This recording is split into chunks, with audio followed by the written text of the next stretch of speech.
Good evening, December 26, 2021.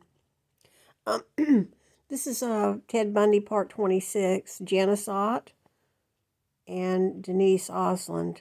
Denise Nusland, Lake Sammamish. They keep going on and on and on. Well, I watched a video now, and they said something about the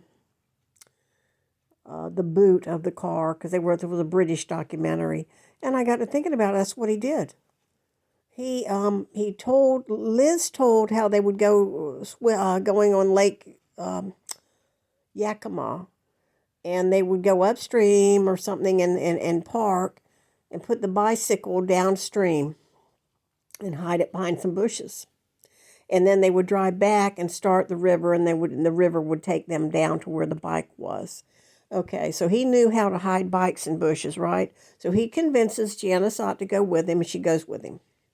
And he goes to some secluded wooded area, whacks her, possibly kills her, mortally injures her with a crowbar and all that. He duct tapes her mouth several times or gags her. He takes the tire out, puts it behind the bush, puts the bicycle behind the bush, puts her in the boot of the car, puts her in the trunk. There's just enough room. She's handcuffed. Her legs are tied together, her feet, at the ankles. Her hands are tied, and her face has been wrapped up, and she's probably pretty much comatose anyway. Then he goes back. There didn't need to be house, cabin, or tree. Kevin Sullivan's talking about he tied her. He didn't have to tie her to a tree. She was still in the trunk of the car. When he went to get the next victim, Janice Ott was probably in the trunk of the car. Just a thought. Not a good thought. And another thing is, when Liz says, well, what did you do all day? He says, I worked on the car. What are you going to do this evening after we eat? Well, let me take the snow thing off the car. I worked on the car.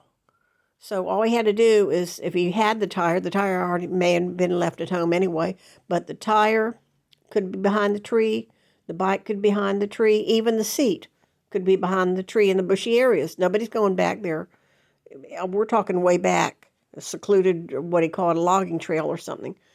And he just does what he does to her, ties her up 6 ways to hell, and throws her in the trunk. Then goes back to the lake and continues on. It also goes with part of the timeline, because a couple of the people said, I saw him around 1 or 2. Well, that didn't make real good sense, because he couldn't have done what he did to Janice Ott and come back that soon. But now it would make sense, because she was in the boot of the car.